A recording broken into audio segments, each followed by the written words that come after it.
अगले सवाल की तरफ चलते हैं। दोस्तों हमने क्या देखा, यहाँ पे दिया है कि एक बिंदु ए से जो वृत्त के केंद्र से 5 सेंटीमीटर की दूरी पर है। तो ये हमने वृत्त बना लिया और हमने वृत्त का केंद्र मान लिया ओ है। इस वृत्त का केंद्र हमने क्या मान लिया, ओ है। और इसके केंद्र से 5 सेंटीमीटर दूर एक क्या है, 5 सेंटीमीटर दूर एक हमें बिंदु है, वो है ए। उस बिंदु का नाम ए है दोस्तों। तो हम क्या करेंगे, इसके केंद्र से 5 सेंटीमीटर दूर मान लीजिए कि यहाँ पर वो बिंदु है और इस बिंदु का नाम मान लीजिए पी है। तो ये इसके केंद्र से 5 सेंटीमीटर की दूरी पर है। तो यहाँ से यहाँ तक की दूरी है 5 सेंटीमीटर। उसके बाद वृत्त की स्पर्श रेखा की लंबाई, इस वृत्त पर इस बिंदु से एक स्पर्श रेखा खींची गई है। तो इस बिंदु से एक स्पर्श रेखा हम खींच देते हैं इस वृत्त पर, ये हमने खींच दिया स्पर्श रेखा। तो ये जो स्पर्श रेखा है यहाँ मान लीजिए ये टच कर रही है। तो यहाँ से यहाँ तक की दूरी जो है वो कितना दिया है, 4 सेंटीमीटर दिया है। तो हम यहाँ पे सपोज कर लेंगे 4 सेंटीमीटर। उसके बाद हम इसको इससे मिला देंगे दोस्तों, ठीक, इतना समझ आ गया।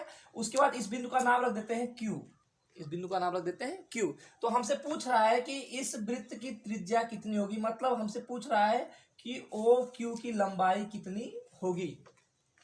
तो दोस्तों हमने आपको एक थ्योरम बताया था कि किसी भी वृत्त को अगर कोई स्पर्श रेखा काट रही है, किसी भी वृत्त को अगर कोई स्पर्श रेखा ऐसे टच करते हुए जा रही है, तो उस स्पर्श रेखा जिस बिंदु पर वो स्पर्श कर रही है, यहाँ से अगर केंद्र से एक लाइन मिलाते हैं तो यहाँ पे जो एंगल बनता है वो 90 डिग्री का बनता है दोस्तों। कितने डिग्री का बनता है, 90 डिग्री का। मतलब ये है कि ये हमारा एक समकोण त्रिभुज हो गया। कैसा त्रिभुज हो गया, समकोण त्रिभुज हो गया। तो हम कहेंगे कि समकोण त्रिभुज ओ क्यू पी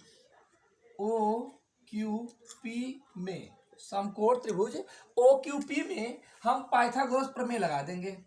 पाइथागोरस प्रमेय से। तो पाइथागोरस प्रमेय क्यों लगा रहे हैं, क्योंकि ये है कर्ण, ये है आधार और ये है आपका लंब। तो हमें लंब निकालना है। तो पाइथागोरस प्रमेय से आप क्या जानते हैं कि कर्ण का स्क्वायर, क्या जानते हैं दोस्तों, कर्ण का स्क्वायर बराबर होता है लंब का स्क्वायर प्लस आधार का स्क्वायर, ये होता है। तो हम ये वैल्यू इसमें लाके पुट कर देंगे। तो कर्ण कितना है, कर्ण है हमारा ओपी। तो हम लिखेंगे ओपी का स्क्वायर बराबर लंब कितना है दोस्तों, ओ क्यू। तो ये हो गया हमारा ओ क्यू का स्क्वायर प्लस आधार कितना है, पी क्यू का स्क्वायर।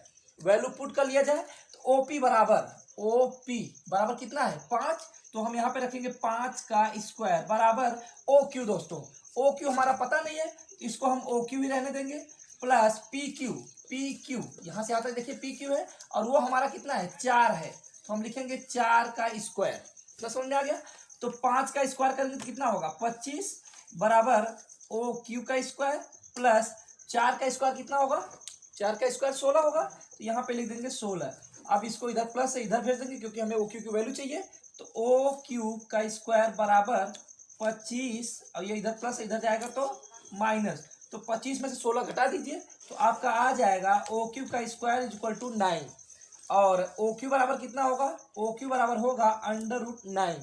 तो आप इसको सॉल्व कर लीजिए। तो ओ क्यू बराबर 9 का वर्गमूल निकाल लेंगे। तो 9 का वर्गमूल आप निकाल सकते हैं, 3 × 3। तो ओ क्यू बराबर पेयर बन गया तो 1 3 आ जाएगा बाहर। तो ओ क्यू की वैल्यू आ चुकी है दोस्तों 3।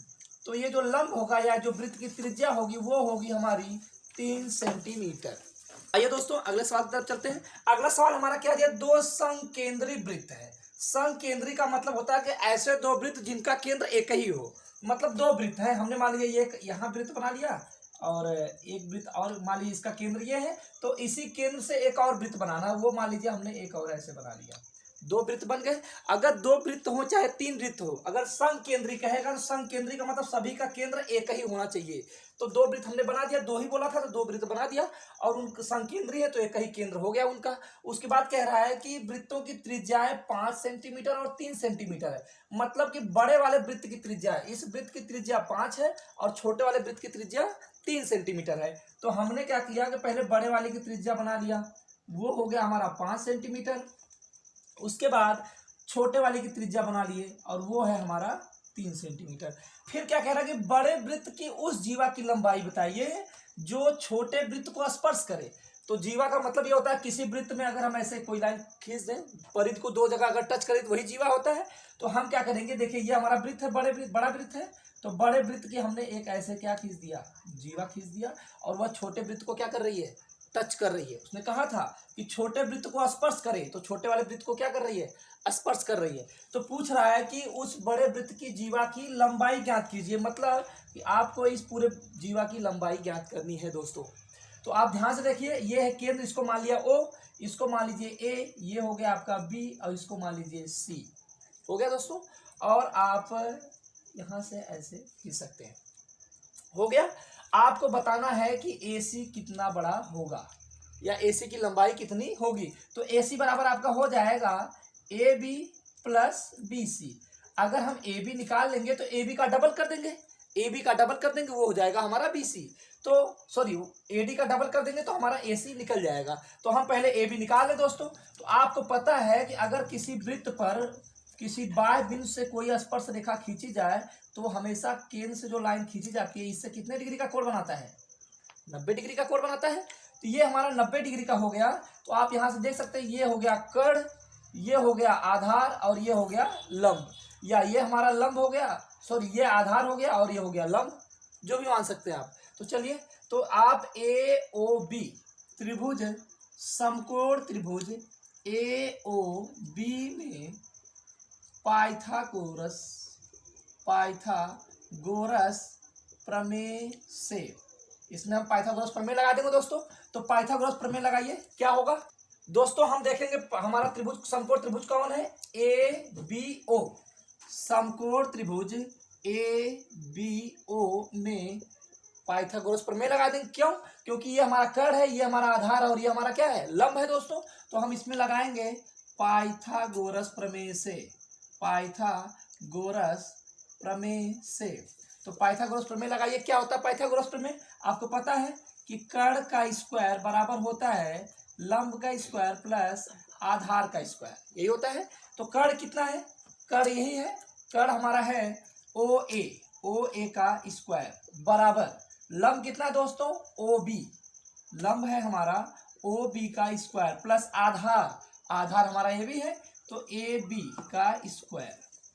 अब आपको वैल्यू किसकी निकालनी है, AB की निकालनी, क्योंकि AB अगर मिल जाएगा तो AB में हम कितने से मल्टीप्लाई कर देंगे, 2 से, तो हमारी जो वैल्यू आएगी वो हमारी AC के बराबर हो जाएगी। तो पहले AB निकालेंगे यहाँ से। तो OA की वैल्यू कितनी है, OA यहाँ से यहाँ तक OA है, उसकी वैल्यू कितनी है 5। तो यहाँ पे लिखेंगे 5 का स्क्वायर बराबर OB यहाँ से यहाँ तक देखिए वो कितना है 3, तो हो जाएगा 3 का स्क्वायर प्लस AB, ये हमको पता नहीं है तो उसको ऐसे रहने देंगे, AB का स्क्वायर, 5 का स्क्वायर हो जाएगा 25 बराबर 3 का स्क्वायर हो जाएगा 9 प्लस AB का स्क्वायर, ये इधर प्लस है उधर जाएगा माइनस, तो 25 में से 9 आपका माइनस हो जाएगा और इधर बचेगा आपका AB का स्क्वायर। तो AB का स्क्वायर बराबर, इसको माइनस करिए, तो 25 में से 9 जाए दोस्तों कितना बचेगा, 16 बचेगा। उसके बाद AB बराबर आपका हो जाएगा √16, स्क्वायर उधर जाएगा तो रूट हो जाएगा। तो आप उसके बाद यहाँ से AB बराबर 16 का वर्गमूल निकाल लेंगे, तो 4 × 4 2 बार लिख सकते हैं, और यहाँ से जोड़ा बन गया, तो आपका AB बराबर आ जाएगा 4 सेंटीमीटर। कितना आ गया दोस्तों, 4 सेंटीमीटर। मतलब कि यहाँ से यहाँ तक की जो डिस्टेंस है वो कितनी है, 4 सेंटीमीटर है। और हमने कहा था कि ये वाली डिस्टेंस AB जो होगा वो BC के बराबर होगा। तो यहाँ से यहाँ तक अगर 4 है तो ये भी हमारा कितना होगा, 4 सेंटीमीटर होगा। मतलब कि AC हमारा किसके बराबर होगा, तो आप लिखेंगे AC बराबर AB plus BC, AB plus BC। तो AC बराबर, AB की वैल्यू कितना आई है 4 सेंटीमीटर, तो 4 प्लस BC AB दोनों बराबर है, तो इसको भी हम लिखेंगे 4, और 4 4 आपका हो गया है दोस्तों 8 सेंटीमीटर। तो ये रहा दोस्तों आपका आंसर। तो उस वृत्त की जीवा की लंबाई कितना आ चुकी है, 8 सेंटीमीटर। दोस्तों अगले सवाल की तरफ चलते हैं। हमारा ये चित्र दिया हुआ है और उसने कहा है कि आप सिद्ध करिए कि AB प्लस CD, मतलब इस साइड को अगर आप जोड़ेंगे तो AD, ये साइड और ये साइड जोड़ेंगे तो उनका योगफल आपस में बराबर। तो आपको यही प्रूफ करना है दोस्तों, तो ये आपको प्रूफ करना है। अब हम आपको एक थ्योरम पहले बताए थे, हमने बताया था कि अगर किसी वृत्त पर बाह्य बिंदु से हम स्पर्श रेखाएं खींचते हैं तो मैक्सिमम कितनी स्पर्श रेखाएं खींची जाती हैं? 2 स्पर्श रेखाएं खींची जाती हैं और इन रेखाओं की जो लंबाई है वो आपस में बराबर होती है। ये हमने आपको बताया था। यहाँ पे हमने P मान लिया, मान लीजिए यहाँ पे A, यहाँ पे B, तो जो हमारा यहाँ पे होगा थ्योरम के हिसाब से AP बराबर होगा BP के। ऐसा होगा कि नहीं होगा? होगा। तो आप यहाँ पे भी वही देख लीजिए, ये है आपका बाह्य बिंदु और यहाँ से देखिए इस वृत्त पर स्पर्श रेखा खींची गई कि नहीं खींची गई है? खींची गई है। यहाँ से भी वही काम किया गया है। देखिए यहाँ से इस वृत्त पर स्पर्श रेखाएं खींची गई है, यहाँ से भी ऐसे खींचा गया है और यहाँ से भी खींचा गया है दोस्तों। ये आपका है खींचा गया है। तो आप यहाँ से लिख सकते हैं कि डी आर, आप लिख सकते हैं कि डी आर बराबर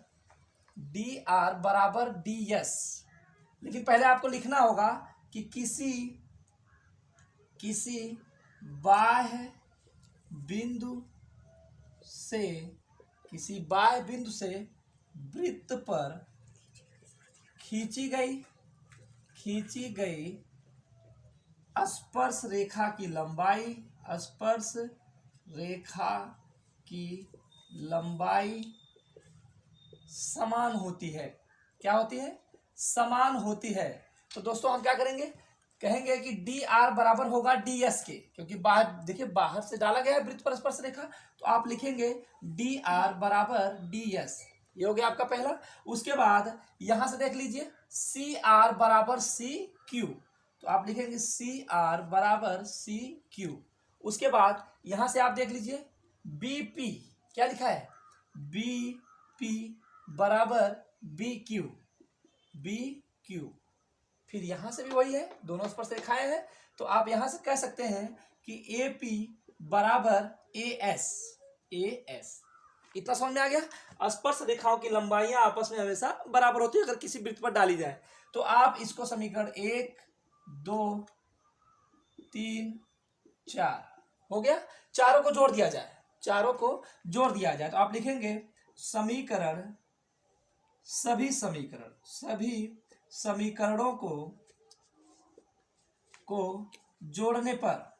समीकरणों को जोड़ने पर, तो जोड़ दिया जाए दोस्तों। ए देखिए D R plus C R plus B P plus A P, ये इधर जुड़ेगा वो उधर जुड़ेगा, तो आप लिखेंगे D R plus C R plus B P plus A P. इतना हो गया बराबर। यहां से आप देखिए D S plus C Q plus B Q plus A S. इतना समझ में आ गया दोस्तों? अब बहुत ही आसान है। अब आप सवाल को खत्म कर चुके हैं लगभग। यहां पर जरा देखिए D R plus C R किसके बराबर है? तो जरा देखिए D R plus C R, यहां से आप देखिए जरा डी आर मतलब ये डिस्टेंस और प्लस सी आर मतलब ये डिस्टेंस, अगर हम इन दोनों को जोड़ देंगे तो किसके बराबर आ जाएगा? सी डी के बराबर आ जाएगा। देख लीजिए यहाँ पे आपका दिया है सी डी बराबर कितना होगा? D R plus C R, D R plus C R, यही तो होगा। तो हम D R plus C R की जगह कितना लिख सकते हैं? C D. तो आप इसकी जगह क्या लिखेंगे? C D plus B P plus A P, B P ये वाली डिस्टेंस प्लस ए पी मतलब ये, तो इन दोनों को अगर जोड़ देंगे तो पूरे के क्या होगा? बराबर हो जाएगा। तो यहां से आपका ए पी बराबर क्या होगा? सॉरी ए बी बराबर क्या होगा? A P plus B P. तो ए बी देखिए A P plus P B की जगह कितना रखेंगे? ए बी रखेंगे, तो हमने लिख दिया ए बी बराबर। यहां पे जरा देखिए C Q plus B Q, इन दोनों को अगर आप जोड़ेंगे तो पूरे के बराबर आ जाएगा। तो इसकी जगह हम क्या लिख सकते हैं? बी सी, इसकी जगह लिख सकते हैं बी सी प्लस, अभी देखिए हमारा ये दोनों बचा है तो इनको जरा जोड़ दीजिए D S plus A S, मतलब ये साइड, इनको अगर आप जोड़ देंगे तो ये किसके बराबर होगा? ए डी के बराबर होगा। तो इन दोनों को जोड़ने के बाद हम इसकी जगह क्या लिख सकते हैं? A D. तो ये हो गया दोस्तों आपका प्रूफ। आप इसे लिख सकते हैं A B plus C D बराबर, यहाँ देखिए इसको आगे पीछे कर सकते हैं, A D plus B C. तो ये हो गया आपका सिद्ध। इतना ही सिद्ध करना था दोस्तों, ये आपका सिद्ध हो चुका है। दोस्तों ये आपका फिगर दिया हुआ है, फिगर से आपको सिद्ध करना है कि ए ओ बी बराबर 90 डिग्री। मतलब आपको प्रूफ करना है कि ए ओ बी ये वाला पूरा एंगल सिद्ध करना है कितना डिग्री, 90 डिग्री सिद्ध करना है। तो आइए सिद्ध करते हैं। तो देखिए दोस्तों यहाँ पर ओ दिया है, तो आप सर्वप्रथम क्या करेंगे, ओ को सी से मिला देंगे, ओ को सी से मिला देंगे दोस्तों। तो आप लिखेंगे कि ओ को प्रूफ करना है हमको, तो आप लिखेंगे कि ओ को सी से मिलाया, ओ को सी से मिला दिया। अब उसके बाद आप जरा ध्यान से देखिए, पी ओ सी ए या ए सी ओ पी आपका क्या बन गया है, चतुर्भुज बन गया दोस्तों।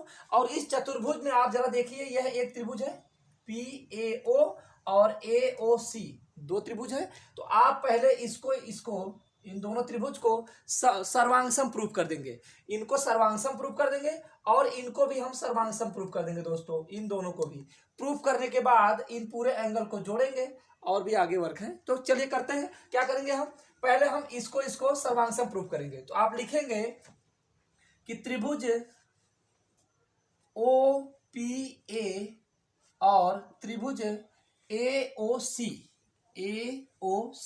में, तो त्रिभुज को ले लेते हैं। तो ए ओ पी में जरा इस त्रिभुज में देखिए, इस त्रिभुज में क्या है, ये देखिए ओ ए है और इस त्रिभुज की भी एक ही भुजा कौन है, ओ ए है। तो यह ओ ए क्या है, दोनों में कॉमन है। तो आप लिखेंगे ओ ए बराबर ओ ए, ये क्या है, कॉमन है दोस्तों, मतलब कि उभयनिष्ठ है। ये हो गई आपकी उभयनिष्ठ भुजा। उसके बाद दूसरा क्या है, ओ सी क्या है, इस वृत्त की त्रिज्या है और ओ पी भी क्या है, इस वृत्त की त्रिज्या है। तो ये दोनों त्रिज्या है, तो किसी भी वृत्त की त्रिज्या क्या होती है, हमेशा बराबर होती है। तो आप कहेंगे कि ओ पी बराबर ओ सी, ये क्या है, वृत्त की त्रिज्याएं, वृत्त की त्रिज्याएं हैं दोस्तों, क्योंकि त्रिज्याएं हमेशा इक्वल होती हैं। उसके बाद आपको एक बात और बताई गई, किसी बाह्य बिंदु से अगर वृत्त पर स्पर्श रेखा खींची जाए तो ये दोनों आपस में क्या होती हैं, बराबर होती हैं। तो पहले वाले त्रिभुज की एक भुजा कौन है, ए पी है और दूसरे वाली की कौन है, ए सी है। तो ए पी जो होगा वह ए सी के बराबर होगा। और ये क्या किस लिए बराबर है, क्योंकि यह स्पर्श रेखा है, ये क्या है, स्पर्श रेखा है जो आपस में क्या होती है, बराबर होती है। अब आप देखिए दोनों त्रिभुज की तीनों भुजाएं क्या हो गई, बराबर हो गई। इसलिए आप कह सकते हैं कि त्रिभुज ओ पी ए सर्वांगसम है किसके, त्रिभुज ए ओ सी, ये दोनों क्या है दोस्तों, सर्वांगसम हो गए। अगर त्रिभुज सर्वांगसम है तो उनके सभी कोण आपस में क्या होते हैं, बराबर होते हैं। मतलब कि ये जो एंगल है इस एंगल के बराबर होगा। आप कह सकते हैं कि पी ओ ए बराबर होगा, एंगल पी ओ ए क्या होगा, बराबर होगा किसके, ए ओ सी के। ये हो गया दोस्तों समीकरण आपका ए। अब ठीक इसी प्रकार से आप इस दोनों त्रिभुज को ले लेंगे, इन दोनों त्रिभुज को ले लेंगे और यहां से आप प्रूफ करेंगे कि ये दोनों क्या है, सर्वांगसम है। सेम ऐसे ही दोस्तों करना है। ऐसे क्या मतलब करना है, लिखना है कि त्रिभुज, यहां पे बना देते हैं, त्रिभुज कौन सा त्रिभुज है, ओ सी बी और दूसरा त्रिभुज कौन है, ओ बी क्यू। तो दोस्तों आपको फिर से यही प्रूफ करना है कि ये दोनों त्रिभुज क्या है, सर्वांगसम है। तो आप इन दोनों को जब प्रूफ कर लेंगे कि त्रिभुज ओ सी बी सर्वांगसम है, ठीक इसी प्रकार से सेम टू सेम ऐसे ही जैसे इसमें हम लिए थे वैसे इन दोनों में लेंगे दोस्तों। तो यहां से आपका प्रूफ हो जाएगा, जब ये दोनों सर्वांगसम है तो आप लिखेंगे कि त्रिभुज ओ सी बी सर्वांगसम किसके होगा, ओ क्यू बी के, तो यह दोनों अगर सर्वांगसम हो जाएंगे तो आप यहां से कह सकते हैं कि यह कोण इस कोण के क्या होगा, बराबर होगा। तो आप लिखेंगे C O B, angle C O B बराबर होगा बी ओ क्यू के, ये हो गया आपका समीकरण 2। इतना समझ में आ गया दोस्तों। अब उसके बाद आप जरा ध्यान दीजिए कि अगर हम यहां पर ध्यान से देखें तो इन चारों कोणों को अगर जोड़ा जाए तो इसकी वैल्यू कितनी आएगी, 180 आएगी। तो वही हम करेंगे, आप लिखेंगे angle P O A plus angle A O C plus angle C ओ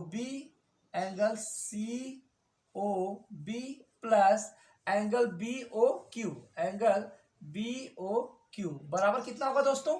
ये पूरा हमने बताया था कितना होगा, 180 होगा। तो हम इसे लिखेंगे 180 डिग्री। इतना हो गया। अब आप जरा ध्यान से देखिए, हमको क्या करना है, बीच वाले दोनों कोण लेना है। आपको क्या प्रूफ करना है दोस्तों? हमें प्रूफ करना है कि ये जो हमारा AOB है ये पूरा कितना है, 90 डिग्री है। मतलब हमें सिर्फ ये वाला और ये वाला एंगल लेना है दोस्तों। तो हम क्या करेंगे, POA या AOP को खत्म करेंगे। तो इसमें से जरा देखिए, POA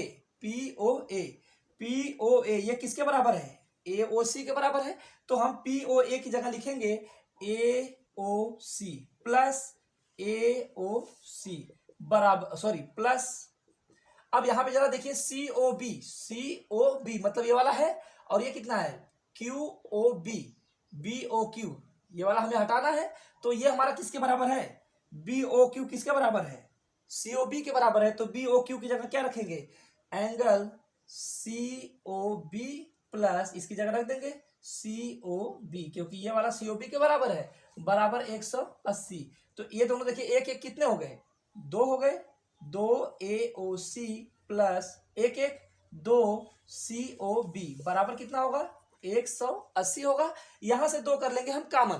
तो जब हम यहां से 2 कॉमन कर लेंगे दोस्तों, तो हमारा कितना बचेगा, angle AOC plus angle COB बराबर हो जाएगा 180। ये इधर गुणा है, उधर जाएगा भाग हो जाएगा। तो आपका बचेगा दोस्तों angle AOC plus angle COB बराबर 180 और डिवाइडेड बाई 2। इसे आप काट दीजिए तो यहाँ पे हो जाएगा 90। कितना हो जाएगा, 90। तो फाइनली हमको मिल चुका है दोस्तों angle AOC plus angle COB बराबर 90 डिग्री। इतना क्लियर हो गया। अब आप जरा ध्यान से देखिए, अब खत्म हो चुका है सवाल। AOC मतलब कि ये वाला एंगल दोस्तों, AOC मतलब ये वाला एंगल, फिर COB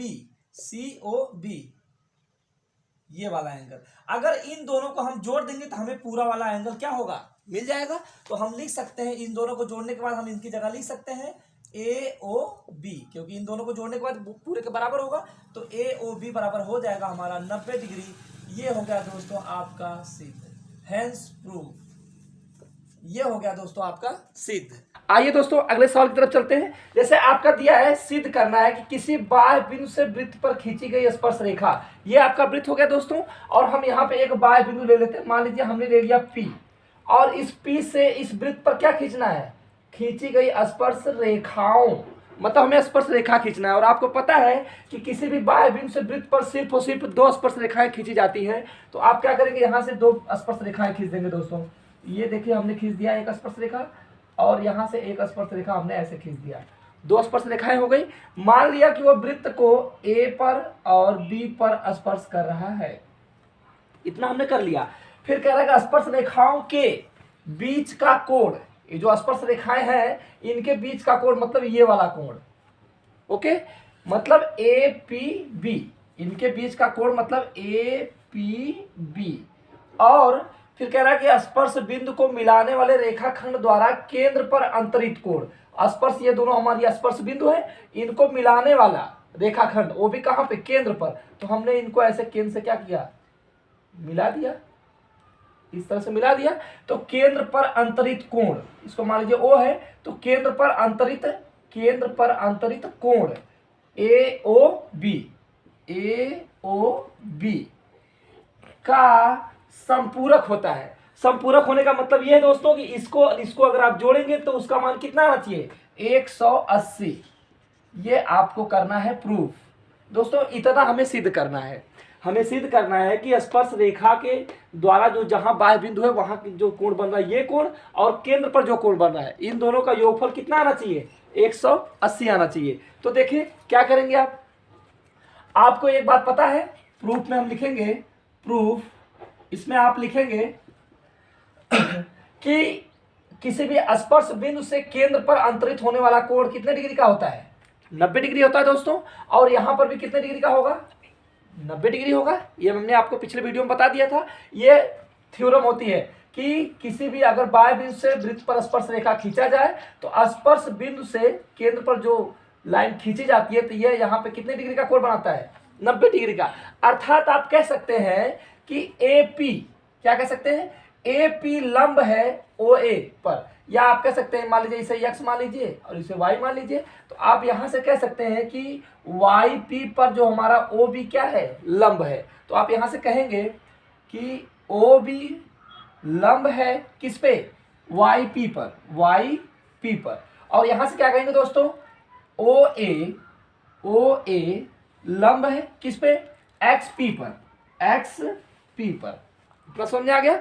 और आपको पता है कि ये क्या है, एक चतुर्भुज है।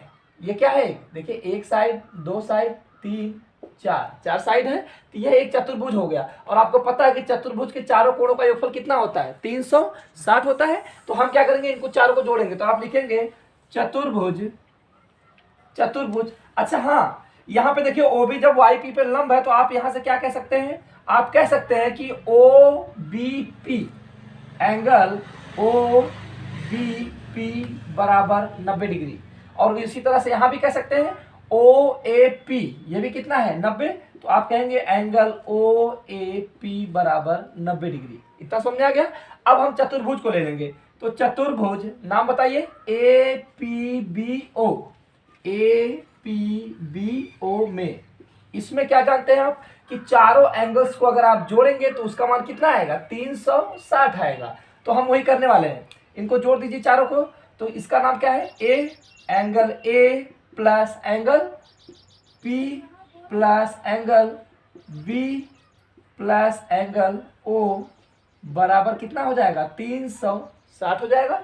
उसके बाद A की वैल्यू कितनी है, 90। तो आप A की जगह 90 पुट कर देंगे। P की वैल्यू पता नहीं है, तो P हमारा क्या है, APB है, तो इसकी जगह लिखेंगे एंगल APB प्लस B की वैल्यू कितनी है, 90 है, तो आप यहाँ पे लिखेंगे 90 प्लस O की वैल्यू नहीं पता है, तो AOB एंगल AOB बराबर कितना होगा, 360 हो जाएगा। अब आप देख लीजिए ये दोनों जुड़ जाएंगे, 90 कितने हो जाएंगे, 180। और आपका बचेगा क्या, APB, और ये दोनों जुड़ेंगे तो कितना हो जाएगा, 180। और यहाँ पे आपका बचा है एंगल AOB बराबर 360। उसके बाद angle APB plus angle AOB is equal to 360। और ये इधर प्लस उधर जाएगा, माइनस हो जाएगा, तो हो जाएगा दोस्तों आपका APB प्लस एंगल AOB बराबर, इसमें से इसको घटा दीजिए तो आपका आ जाएगा 180। 0 में से 0 गया 0 आएगा, 6 16 हो जाएगा, यहाँ से एक कैरी लेगा, 16 में से 8 गया 8, 2 में से 1 गया 1। दोस्तों ये आपका आ चुका है। और आप इसको ध्यान से देखिए, APB मतलब ये वाला एंगल, उसके बाद AOB मतलब ये वाला एंगल। इनको अगर हम क्या करेंगे, जोड़ेंगे, तो इनकी वैल्यू कितनी आनी चाहिए थी, इनकी वैल्यू आनी चाहिए थी संपूरक, मतलब 180। देखिए इनको हमने जोड़ा, 180 आ चुका है। यहाँ पे देखिए हमें यही सिद्ध करना था। तो ये हो गया दोस्तों हैंस प्रूव। आइए दोस्तों अगला सवाल देखते हैं, क्या दिया है, किसी वृत्त के परिगत अगर समांतर चतुर्भुज है तो वह समांतर चतुर्भुज कैसा चतुर्भुज हो सकता है, सम चतुर्भुज होता है। अगर हम कहीं वृत्त कोई खींच दिए और इस वृत्त के परिगत अगर कोई हमने चतुर्भुज बनाया है तो वह चतुर्भुज क्या होता है, सम चतुर्भुज होता है। सम चतुर्भुज का मतलब ऐसा चतुर्भुज जिसकी चारों भुजाएं क्या हो, बराबर हो। तो हम आइए सिद्ध करते हैं। यहाँ पे जो सम चतुर्भुज का मतलब ये है दोस्तों कि आपको प्रूफ करना है कि AB बराबर BC बराबर CD बराबर DA। आपको यही प्रूफ करना है। AB जो होगा वो बराबर होगा किसके, BC के, और BC जो बराबर होगा वो किसके, CD के, और CD जो बराबर होगा वो किसके होगा, AD के। मतलब कि उसकी चारों भुजाएं आपस में बराबर होगी, यही हमें सिद्ध करना है। और आपका दिया क्या है, समांतर चतुर्भुज। समांतर चतुर्भुज का मतलब आप जानते हैं, समांतर चतुर्भुज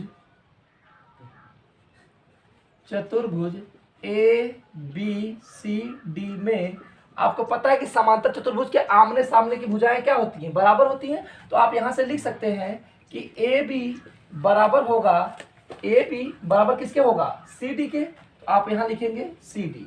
AB किसके बराबर होगा, AB हमारा जो होगा वो CD के बराबर होगा, और AD हमारा जो होगा वो BC के बराबर होगा। तो आप लिखेंगे AD बराबर BC। ये आपके हो गए समांतर चतुर्भुज की प्रॉपर्टीज।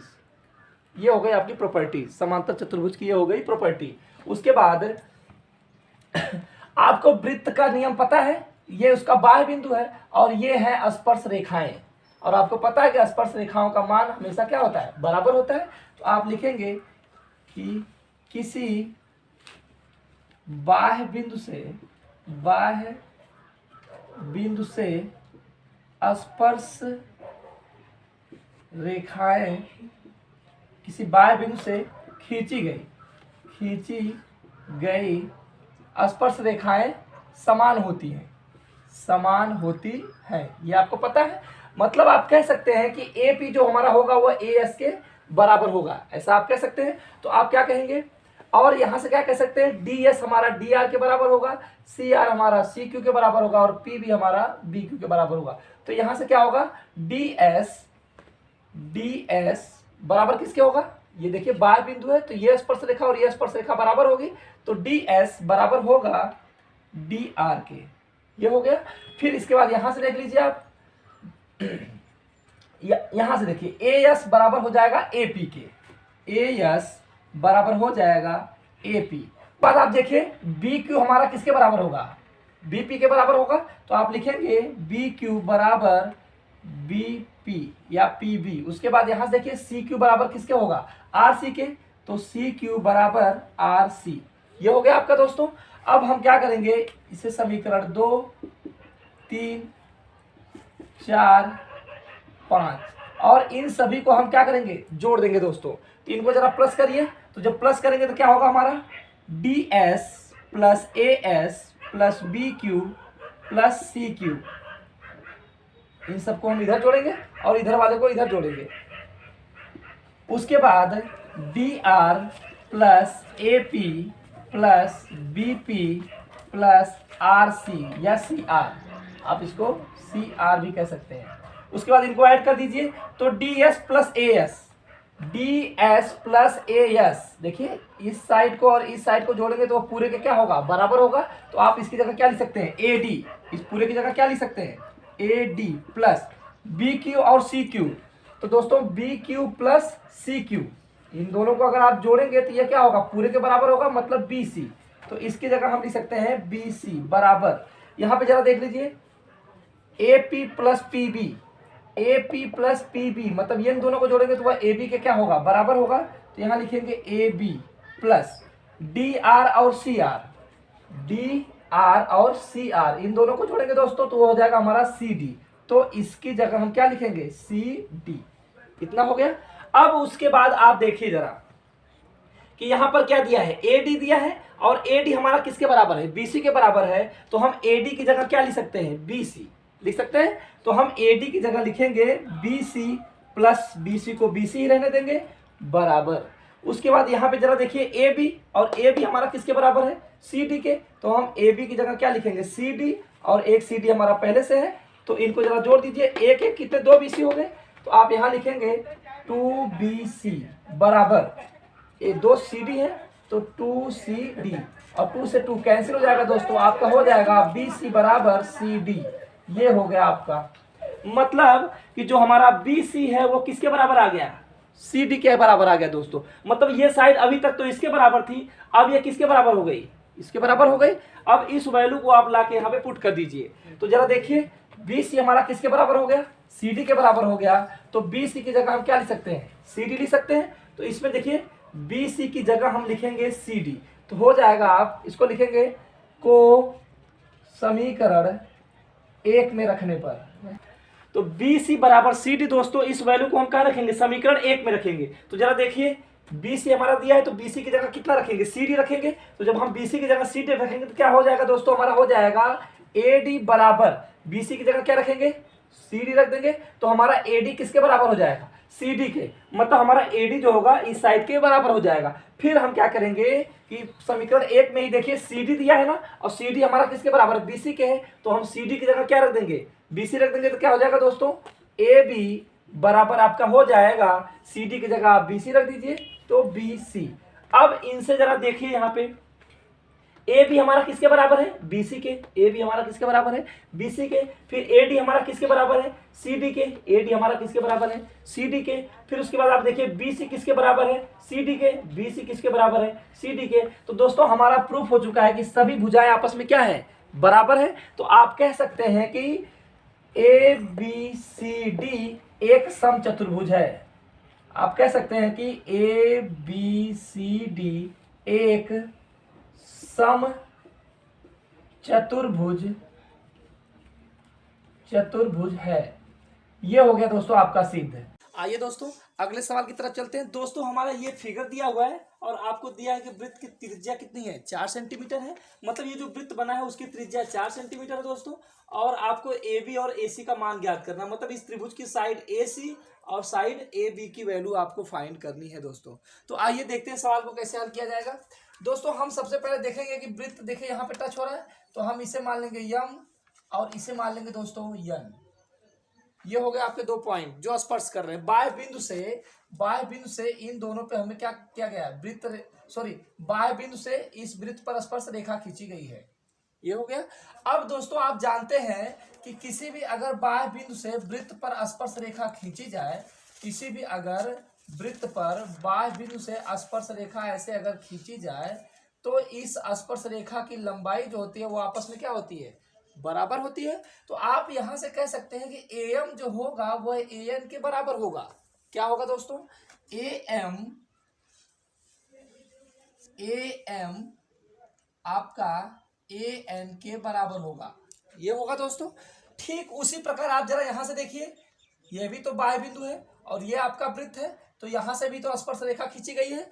तो ये दोनों स्पर्श रेखाएं भी आपस में क्या होंगी, बराबर होंगी दोस्तों। तो आप कहेंगे कि सी एम जो हमारा होगा वो सी डी के बराबर होगा। तो आप यहां से लिखेंगे सी एम बराबर सी डी, इतना होगा दोस्तों। अब आप जरा ध्यान से देखिए कि सी डी हमारा किसके बराबर है, 6 है। तो जब यह 6 है तो यहां से यहां तक की डिस्टेंस कितनी होगी, 6 सेंटीमीटर होगी दोस्तों। मतलब यहां से यहां तक की डिस्टेंस होगी आपकी 6 सेंटीमीटर। अब यही काम उधर देख लीजिए जरा, यहां भी देखिए यह बाह्य बिंदु है और यह आपका वृत्त है। तो इस बाह्य बिंदु से वृत्त पर क्या खींची गई है, स्पर्श रेखा खींची गई है। तो यह दोनों स्पर्श रेखाएं भी क्या होंगी, बराबर होंगी इस थ्योरम से।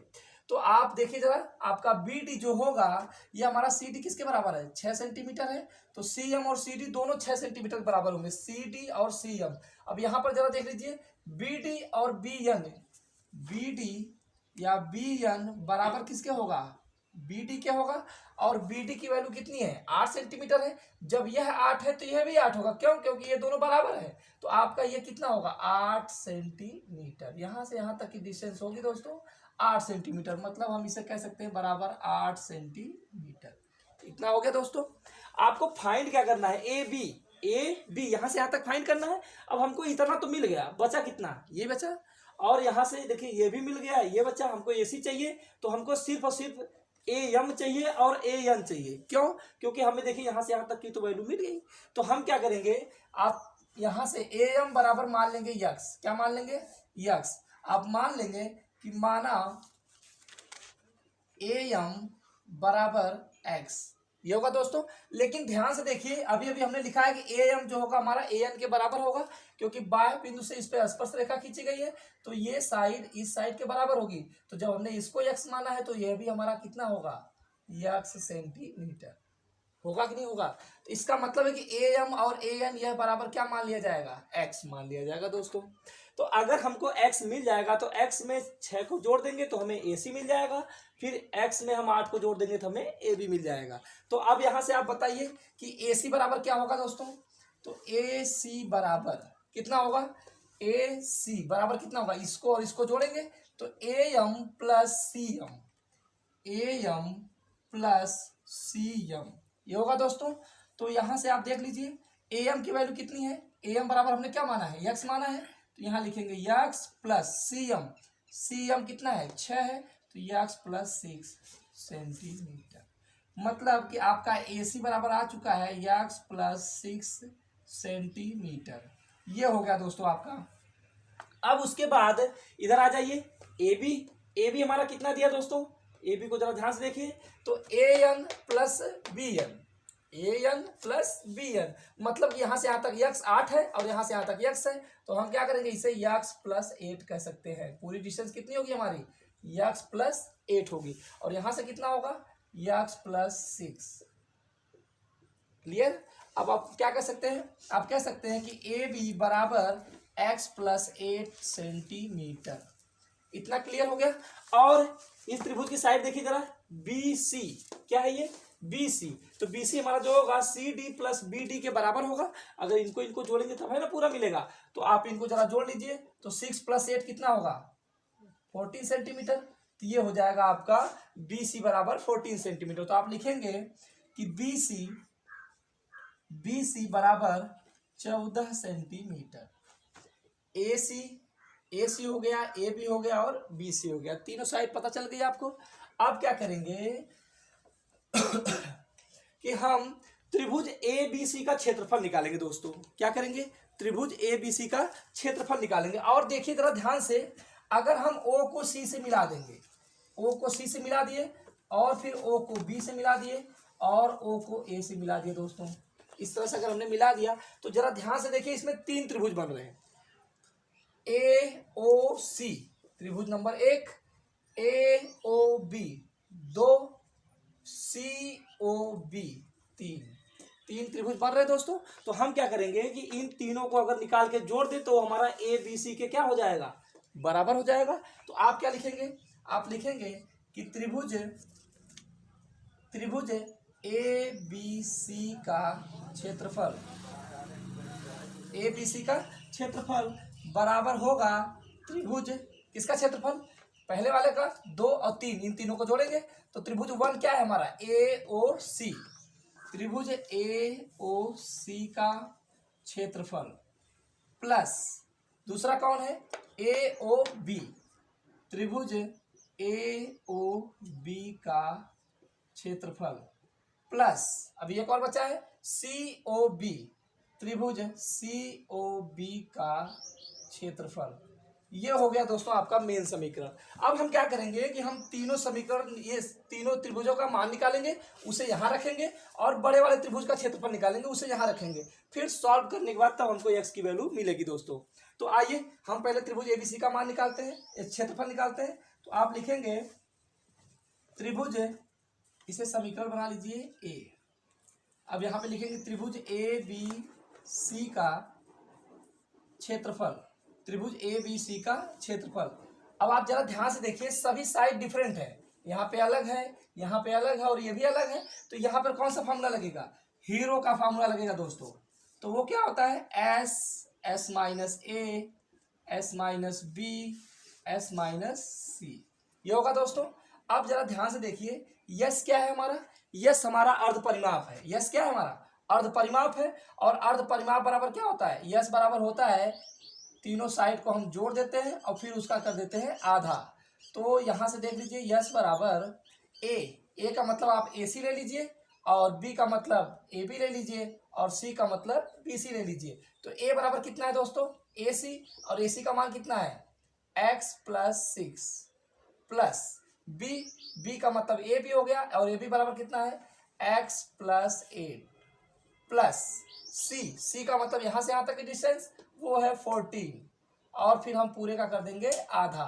तो यहाँ पर आप लिखिए यस बराबर, इनको जोड़ लिया जाए, 1 2x हो जाएंगे प्लस इनको जोड़ लीजिए तो 8 6 14 और 14 जोड़ देंगे दोस्तों, हो जाएगा 28/2।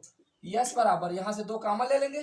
तो जब आप 2 कामन ले लेंगे तो यस बराबर 2 अगर आप कामन करेंगे तो यक्स बचेगा और यहाँ पे बचेगा 14 और अपान 2 से 2 हो जाएगा कैंसिल। यस बराबर आ जाएगा दोस्तों यक्स प्लस 14। ये हो गया आपका एस का मान। अब लाइए ये वैल्यू इसमें रखते हैं तो आपका हो जाएगा त्रिभुज ए बी सी का क्षेत्रफल, वो क्या होगा दोस्तों, अंडर रूट एस का मान कितना है, ये है आपका यस का मान। यस बराबर आपको मिल चुका है, यहाँ पे लिख दीजिए, यस बराबर है हमारा एक्स प्लस 14, ये हमारा मान आया है यस का। ये मान यहाँ पे रखिए तो यस की जगह कितना लिखेंगे, एक्स प्लस 14, तो एक्स प्लस 14 ये हो गया ब्रैकेट में यस फिर से है तो आप फिर से यहाँ पे कितना रखेंगे, एक्स प्लस 14 माइनस ए का मतलब ये वाली साइड ए सी, तो ए सी का मान कितना है यक्स, माइनस का अंदर गुणा हो जाएगा तो ये भी माइनस हो जाएगा, तो -6। फिर उसके बाद यहाँ पर यस का मतलब x प्लस 14 माइनस बी का मतलब ए बी बराबर कितना है x माइनस 8 होगा। क्यों? क्योंकि ये माइनस अंदर जाएगा, जब ये माइनस तो इसको माइनस कर देगा। फिर उसके बाद अगली वैल्यू रखेंगे, s बराबर कितना है x प्लस 14 माइनस सी का मान कितना है 14, तो यहाँ पे लिखेंगे आप 14। अब इसको सॉल्व कर लिया जाए तो त्रिभुज ए बी सी का क्षेत्रफल वो कितना होगा दोस्तों, वो हो जाएगा आपका x प्लस 14, फिर इसमें देख लीजिए x माइनस प्लस कैंसिल, 14 में से 6 गया 8, फिर यहाँ पे देख लीजिए माइनस प्लस कैंसिल, 14 में से 8 गया 6, फिर यहाँ पे देख लीजिए ये इससे कैंसिल x। ये हो गया दोस्तों आपका त्रिभुज एबीसी का क्षेत्रफल। अब इसे समीकरण 1 बना लीजिए। अब हमने ए बी सी का क्षेत्रफल निकाल लिया, ये हमारा हो गया समीकरण 1। अब हम किसका निकालेंगे ए ओ सी का, फिर ए ओ बी का और सी ओ बी का। तो ए ओ सी का क्षेत्रफल, ए ओ सी का क्षेत्रफल, तो आप जिसको जरा ध्यान से देखिए, हम क्या करेंगे इससे अगर इसको मिला देंगे तो आपको पता है कि केंद्र से अगर स्पर्श बिंदु पर लंब रेखा खींची जाए, केंद्र से अगर स्पर्श बिंदु पर लंब खींचा जाए तो यहाँ पर कितने डिग्री का कोण बनेगा 90 डिग्री का बनेगा। तो यहाँ से क्या होगा आपका फॉर्मूला 1/2 बेस इंटू हाइट, ये होगा दोस्तों। अब देखिए जरा ध्यान से 1/2 इंटू बेस, आप जरा देखो ये 90 है तो जिसपे 90 डिग्री का लंब होगा वही ना बेस होगा। इसका बेस कितना है ए सी, यहाँ पर इसका बेस हो जाएगा ए सी। और फिर उसके बाद हाइट कितनी है दोस्तों ओ एम, ये जो लंब है यही इसकी हाइट होगी, तो ओ एम। इतना समझ आ गया। अब जरा ध्यान से देखिए ये ओ एम क्या है, वृत्त की त्रिज्या है। ओ एम क्या है, वृत्त की त्रिज्या है, और ओ डी भी वृत्त की त्रिज्या है। और यहाँ से अगर हम इस पे ऐसे लंब डाल दें तो यह भी ओ एम भी क्या होगा, वृत्त की त्रिज्या होगा। तो यहाँ से यहाँ तक की अगर 4 है तो ये भी कितना सेंटीमीटर होगा 4 सेंटीमीटर, ये भी कितना होगा 4 सेंटीमीटर। तो यहाँ पे जरा देखिए 1/2 AC कितना है, यहाँ से यहाँ तक का डिस्टेंस, और AC का मान कितना है दोस्तों, यहाँ देखिए AC बराबर है हमारा x प्लस 6, तो x plus 6 into O M क्या है त्रिज्या है, तो ओ एम बराबर हमारा हो जाएगा 4, इसको इससे कैंसिल कर देंगे, यहाँ हो जाएगा 2। तो उसके बाद आप इसको देख लीजिए 2 हमारा आगे आ जाएगा 2 इंटू एक्स प्लस 6, ये हो गया आपका दोस्तों त्रिभुज ए ओ सी का क्षेत्रफल। इसे मान लीजिए समीकरण 2। आप किसका निकालेंगे एओसी का निकल गया। अब हम निकालेंगे एओबी का क्षेत्रफल। तो आप फिर लिखेंगे त्रिभुज ए ओ बी का क्षेत्रफल वो क्या होगा दोस्तों, जरा एओबी को देखा जाए, एओबी यही है। तो इसमें भी आप क्या करेंगे वही लंब वाला नियम लगाएंगे, मतलब यही वाला फॉर्मूला लगेगा। तो आप फिर लिखेंगे 1/2 आधार कितना है ए बी, आधार कितना है ए बी, और गुणे ऊंचाई कितनी है दोस्तों ओ एन, ये हो गया। अब यहाँ पे देख लीजिए 1/2 ए बी का मान कितना है ए बी का मान कितना है एक्स प्लस 8, ए बी का मान कितना है, यहाँ से देखिए 8 और एक्स जोड़ेंगे तो एक्स प्लस 8। और उसके बाद यहाँ पे देखिए ओ एन क्या है आपकी वृत्त की त्रिज्या है, वो है 4 सेंटीमीटर। तो इसको इससे कैंसिल कर दीजिए, यहाँ आ जाएगा 2। तो आप लिखेंगे त्रिभुज ए ओ बी का क्षेत्रफल वो कितना होगा दोस्तों, हो जाएगा आपका 2 इंटू एक्स प्लस 8, ये हो गया आपका समीकरण 3। आप क्या करेंगे त्रिभुज सी ओ बी का क्षेत्रफल निकालेंगे। तो सी ओ बी फिर से निकालेंगे आप, त्रिभुज सी ओ बी का क्षेत्रफल वही फार्मूला लगेगा 1/2 आधार कितना है हमारा BC है, तो BC गुणे ऊंचाई कितनी है दोस्तों OD। आप इसको सॉल्व कर लीजिए 1/2 BC बराबर कितना हमारा है 14 है, और गुणे OD यहाँ से यहाँ तक का 4 है दोस्तों। इसको इससे कैंसिल कर दीजिए, 2 हो जाएगा, 14 दूनी आपका आ जाएगा 28 सेंटीमीटर। तो ये हो जाएगा त्रिभुज COB का क्षेत्रफल दोस्तों, और इसको मान लेंगे समीकरण 4। अब दोस्तों क्या करेंगे कि 1 2 3 4 से ये चारों वैल्यू हम जो है ले जाके समीकरण ए में रखेंगे। ए का मतलब कि हम इस समीकरण में लाके रखेंगे, उसके बाद तब हमको एक्स की वैल्यू मिलेगी। तो चलिए रखते हैं इसमें मान को। क्या करेंगे हम, 1 2 3 4 समीकरण हमको मिले हैं, इन चारों की वैल्यू इसमें लाके हम क्या करेंगे, रखेंगे। मतलब कि त्रिभुज ए में, सॉरी समीकरण ए में, ये हमारा समीकरण ए है तो इस समीकरण में रखेंगे। ये हमारा समीकरण ए है दोस्तों। तो समीकरण ए में एबीसी का क्षेत्रफल कितना आया है, त्रिभुज एबीसी का क्षेत्रफल ये है दोस्तों हमारा त्रिभुज एबीसी का क्षेत्रफल। तो यहाँ पर हम लिखेंगे त्रिभुज एबीसी का क्षेत्रफल। त्रिभुज एबीसी का क्षेत्रफल कितना आया है, ये आया है। तो आप यहाँ पे लिखेंगे त्रिभुज एबीसी का क्षेत्रफल कितना है दोस्तों, x + 14 × 8 × 6 × x बराबर एओसी का क्षेत्रफल। एओसी का क्षेत्रफल वो कितना है, 2 × x + 6 प्लस एओबी का क्षेत्रफल वो कितना है, 2 × x + 8 प्लस सीओबी का क्षेत्रफल। सीओबी का क्षेत्रफल कितना है दोस्तों, 28। इसे सॉल्व कर लिया जाए, x की वैल्यू आपको मिल जाएगी। तो आप यहाँ से देखिए इसको जरा ध्यान से। तो x + 14 × 8 × 6 × x, कुछ ज्यादा है, कहता उधर जाए चिल्ला। इसको सॉल्व कर लीजिए, 2x + 12 + 2x + 16 + 28। उसके बाद √x + 14 × 8 × 6 × x = 2 कितने x हो जाएंगे, 4x हो जाएंगे। और 12 16 आपका 28 हो जाएगा, और 28 में 28 जोड़ेंगे तो आपका हो जाएगा 56। इसमें से 4 कॉमन कर लीजिए दोस्तों, x + 14 आपका बचेगा। और यहाँ से आपका हो जाएगा x + 14 × 8 × 6 × x। आप क्या करेंगे, दोनों पक्षों का स्क्वायर कर देंगे, दोनों पक्षों का वर्क कर दीजिए। तो आप दोनों पक्षों का जब वर्क करेंगे तो आपका हो जाएगा √x + 14 × 8 × 6 × x बराबर 4 × x + 14। और हमने इसका क्या करना है, स्क्वायर करना है।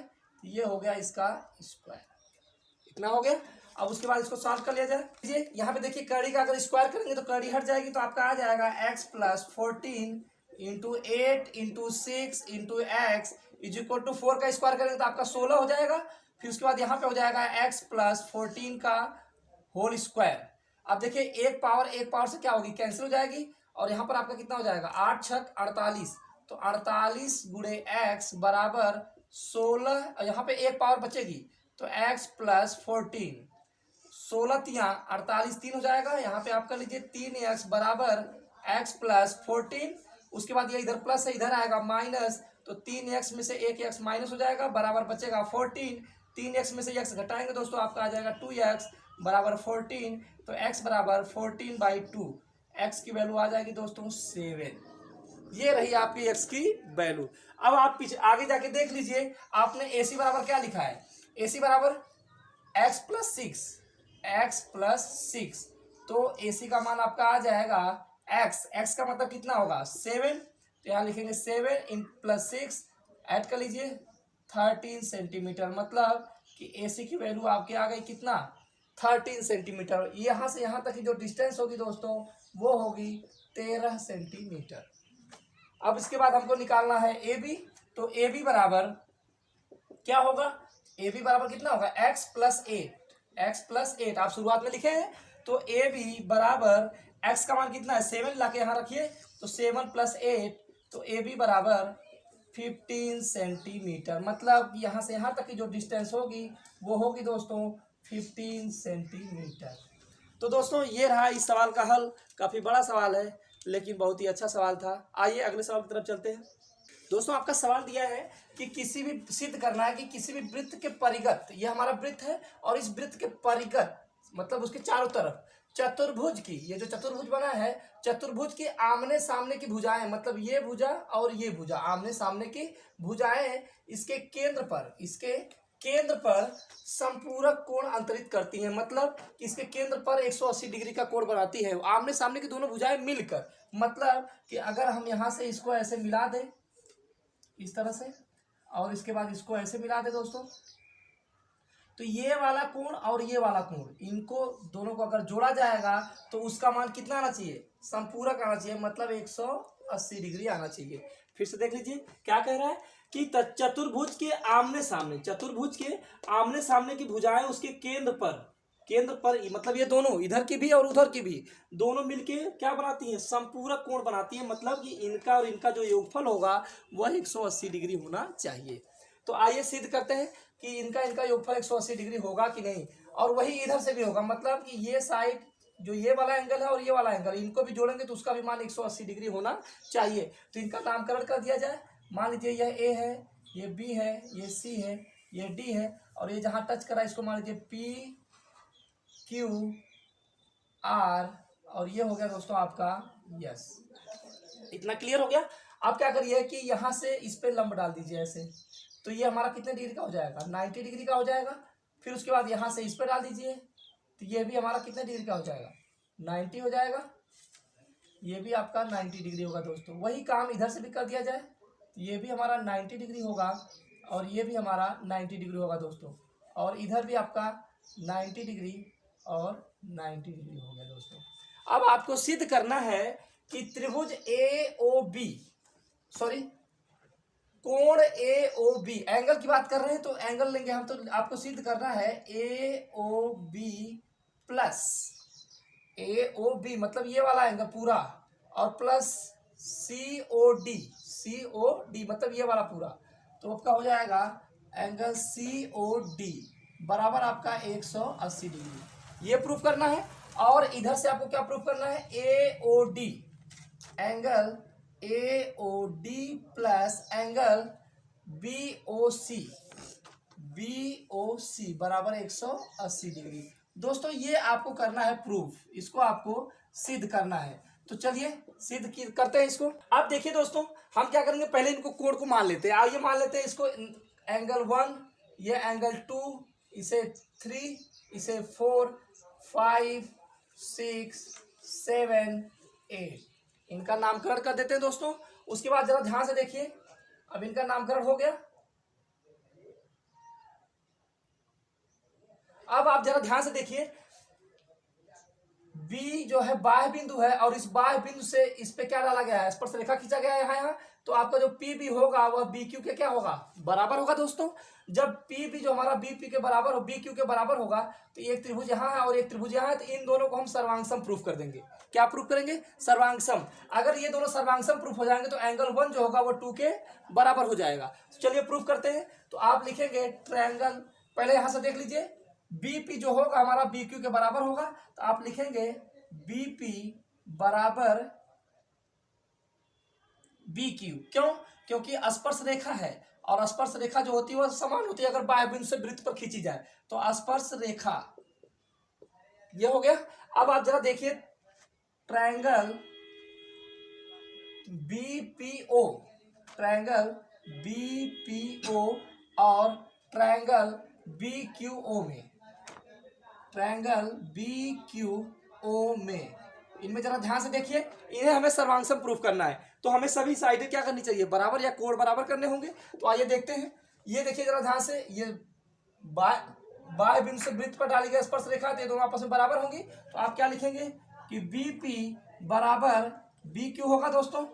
उसके बाद ये देखिए आपका जो बी ओ है ये क्या है, उभयनिष्ठ है। तो आप लिखेंगे कि ओ बी बराबर ओ बी, ये क्या है आपका, उभयनिष्ठ है। ये क्या है दोस्तों, उभयनिष्ठ है। उसके बाद आप जरा देखिए ओपी, इस त्रिभुज की साइड कौन, ओपी, और इस त्रिभुज की साइड ओ क्यू। ओपी बराबर ओ क्यू। क्यों, क्योंकि यह वृत्त की क्या है, त्रिज्या है, ये वृत्त की त्रिज्या है, तो त्रिज्या हमेशा बराबर होती है। अब जरा ध्यान से देखिए, इस त्रिभुज में दोनों में इनकी तीनों भुजाएं आपस में बराबर हो गई। आप देखिए पहली वाली भुजा क्या है, बाह्य बिंदु से जो खींची गई साइड है वो बराबर होती है। उसके बाद ये उभयनिष्ठ हुआ, और ये भी क्या हुआ, इसके बराबर हुआ। जब ये दोनों सर्वांगसम हो गए तो लिखेंगे कि ट्रायंगल बीपीओ सर्वांगसम होगा ट्रायंगल बीक्यूओ के। ये दोनों अगर सर्वांगसम हो गए तो आप कह सकते हैं कि एंगल 1 जो होगा वह 2 के बराबर होगा। तो आप लिखेंगे angle 1 is equal to angle 2। ये हो गया दोस्तों। अब ठीक इसी प्रकार से हम सिद्ध करेंगे एंगल 2 जो होगा वह 3 के बराबर होगा। देखिए सी हमारा बाह्य बिंदु है, तो ये वाला त्रिभुज और ये वाला त्रिभुज दोनों सर्वांगसम प्रूफ कर देंगे। अगर ये दोनों सर्वांगसम सेम टू सेम इसी तरह से जब हम इनको लेंगे, देखिए ये आपका क्या है, स्पर्श रेखा है, तो ये दोनों की स्पर्श रेखाएं बराबर हो गई, ये उभयनिष्ठ हो गया, और ये वाली साइड क्या हो जाएगी, त्रिज्या हो जाएगी, तो ये दोनों जो होंगे क्या होंगे, सर्वांगसम होंगे। ठीक इसी प्रकार से जब ये दोनों सर्वांगसम हो जाएंगे तो एंगल 3 जो होगा एंगल 4 के क्या होगा, बराबर हो जाएगा। तो लिखेंगे ठीक इसी प्रकार, ठीक इसी प्रकार एंगल 3 जो होगा हमारा 4 के बराबर होगा, तो angle 3 is equal to angle 4। और फिर वही काम आप इसमें देख लीजिए, सेम टू सेम वैसे ही है, ये कॉमन हो जाएगा, ये आपका बाय साइड स्पर्श रेखा ये बराबर हो जाएगी, ये आपकी रेडियस हो जाएगी, तो ये दोनों सर्वांगसम हो जाएंगे। जब ये दोनों सर्वांगसम होंगे तो 5 6 क्या होंगे, बराबर होंगे। तो आप लिखेंगे angle 5 is equal to angle 6, और फिर angle 7 is equal to angle 8, angle 7 is equal to angle 8। ये आप इसको मान लीजिए समीकरण 1 2 3 और ये हो गया आपका 4। अब जरा दोस्तों ध्यान से देखिए, 1 2 3 4 5 6 7 8, अगर इन चारों को अगर हम जोड़ते, सॉरी 8 एंगल को अगर हम जोड़ते हैं तो हमारा कितने डिग्री का कोण बनेगा, टोटल 360। ये टोटल कितने डिग्री का बनेगा, 360 डिग्री का बनेगा। किसी भी पॉइंट पे अगर हम पूरा एंगल लेते हो तो 360 का बनता है। तो आप क्या करिए कि इन सभी को जोड़ दिया जाए, इन सभी को जोड़ दिया जाए इनको, तो आप लिख सकते हैं कि angle 1 plus angle 2 plus angle 3 plus angle 4 plus angle 5 plus angle 6 plus angle 7 plus angle 8 is equal to आपका हो जाएगा 360। इतना हो गया दोस्तों। अब आप जरा ध्यान से देखिए, यहां पर हमको क्या लेना है, ए ओ बी लेना है, तो 1 और 8 रहेगा, और हमको लेना है डी ओ सी। यहाँ देखिए ए ओ बी और सी ओ डी, मतलब हमको 4 5 एंगल चाहिए और 1 8 चाहिए। तो हम क्या करेंगे, बाकी सबको एलिमिनेट करेंगे, उनको किया जाए। तो आप जरा ध्यान से देखिए, एंगल 1 प्लस एंगल 2 देखिए, एंगल 2 हमारा किसके बराबर है, 1 के बराबर है, तो 2 की जगह क्या लिखेंगे, 1 प्लस 3 जरा देखिए ध्यान से, हमको सिर्फ 1 और 8 चाहिए, 1 चाहिए 8 चाहिए, और यहाँ से 5 और 4 चाहिए, 5 और 4, बाकी सबको एलिमिनेट करना है। तो 1 हो गया, उसके बाद 3 है, 3 को लेना है, तो 3 की जगह क्या लिखेंगे, 4 के बराबर है, तो 3 की जगह आप लिखेंगे एंगल 4, फिर प्लस एंगल 4 प्लस 5 रहना चाहिए, तो 5 होगा, और 6 हमारा किसके बराबर है, 5 के है, तो 6 की जगह क्या लिखेंगे, एंगल 5 प्लस 7 किसके बराबर है, 8 के, तो उसकी जगह लिखेंगे angle 8 plus angle 8 is equal to आपका हो जाएगा 360। अब इसको जरा जोड़ दीजिए, 1 2 angle 1 plus 2 angle 4 plus 2 angle 5 plus 2 angle 8 is equal to 360 degree. अब इसके बाद 2 कॉमन ले लीजिए दोस्तों, 2 कॉमन ले लीजिए दोस्तों 2 कॉमन ले लीजिए, तो हो जाएगा 1 4 5 8 इज इक्वल टू 360। 2 इधर देखिए मल्टीप्लाई उधर जाएगा, डिवाइड हो जाएगा, एंगल 1 प्लस 8 को इसके साथ लिख दीजिए, plus 4 plus 5 is equal to 360 upon 2, इसको काट दीजिए तो आपका हो जाएगा 180 डिग्री। तो angle 1 plus angle 8 plus angle 4 angle 5 is equal to 180 degree. इतना हो गया दोस्तों। अब जरा देखिए 1 और 8 किसके बराबर है, 1 और 8 ये दोनों एंगल है, तो इन दोनों का मतलब है कि ए ओ बी, तो आप इसकी जगह क्या लिख सकते हैं, angle A O B plus 4 5 किसके बराबर है, 4 5 मतलब डी ओ सी या सी ओ डी, तो लिखेंगे सी ओ डी बराबर आपका हो जाएगा 180। ये देखिए दोस्तों आपका पहला वाला सिद्ध हो चुका है, यहाँ पे जरा देखिए आपका पहला वाला हो गया है सिद्ध। अब दोस्तों इसको सिद्ध करना है ए ओ डी मतलब 7 और 6 चाहिए हमको, 7 चाहिए और 6 चाहिए। उसके बाद प्लस बी ओ सी मतलब 2 और 3 चाहिए, 2 और 3 चाहिए। तो हम क्या करेंगे, इस समीकरण में हम 7 को लेंगे, 6 को लेंगे, 2 को और 3 को लेंगे, बाकी सबको एलिमिनेट कर देंगे। तो आप जरा देखिए 1 है, 1 को नहीं लेना है, 2 को लेना है, तो 1 हमारा किसके बराबर है, 1 हमारा 2 के बराबर है दोस्तों। तो 1 की जगह लिखेंगे एंगल, एक बार इसको लिख लिया जाए यहाँ पे, angle 1 plus angle 2 plus angle 3 plus angle 4 5 6 7 8, ये हो गया आपका 360। तो 1 को गायब करना है, तो 1 जो होगा हमारा 2 के बराबर है। 1 हमारा किसके बराबर है? 2 के। तो 1 की जगह लिखेंगे एंगल 2 प्लस 3 को लेना है तो 3 लिखेंगे, लेकिन 4 हमारा किसके बराबर है? 3 के बराबर है। देखिए 4 हमारा किसके बराबर है? 3 के। तो 4 की जगह लिखेंगे 3 प्लस 5 को हटाना है तो 5 हमारा किसके बराबर है? 5 हमारा 6 के बराबर है, तो 5 की जगह 6 लिखेंगे। तो यहाँ लिखेंगे 6, फिर एंगल 6, फिर उसके बाद 7 को लेना है तो 7 रहेगा, और 8 हमारा जो है वो 7 के बराबर है, तो 8 की जगह लिखेंगे 7। तो ये हो जाएगा 7 और इज इक्वल टू 360। एक एक कितने हो गए? 2 angle 2 plus 2 angle 3 plus 2 angle 6 plus 2 angle 7 is equal to 360 degree. यहाँ से 2 कॉमन कर लीजिए, आपका हो जाएगा angle 2 plus angle 3 plus angle 6 plus angle 7 is equal to 360। यहाँ से ये कट जाएगा, आपका हो जाएगा 180। तो angle 2 plus angle 3 plus angle 6 plus angle 7 is equal to 180 degree. 180 degree हो गया दोस्तों। अब उसके बाद जरा देखिए 2 और 3, इनको जरा देखिए किसके बराबर है? BOC के। 2 और 3 किसके बराबर है? BOC के। तो इसकी जगह लिखेंगे BOC। अब इसको जरा ध्यान से देखिए, एंगल 2 और 3 हमारा किसके बराबर है? BOC के बराबर है। तो 2 और 3 की जगह हम कितना लिखेंगे? BOC ये लिखेंगे, प्लस 6 और 7, इसको जरा देखिए तो 6 और 7 हमारा किसके बराबर है? AOD के बराबर है। तो इसकी जगह लिखेंगे AOD, और बराबर कितना है दोस्तों? 180 डिग्री। तो ये रहा दोस्तों आपका दूसरा वाला प्रूफ कि आमने सामने का जो कोण है वो क्या है? हमारा समपूरक है। तो हो गया दोस्तों आपका सिद्ध।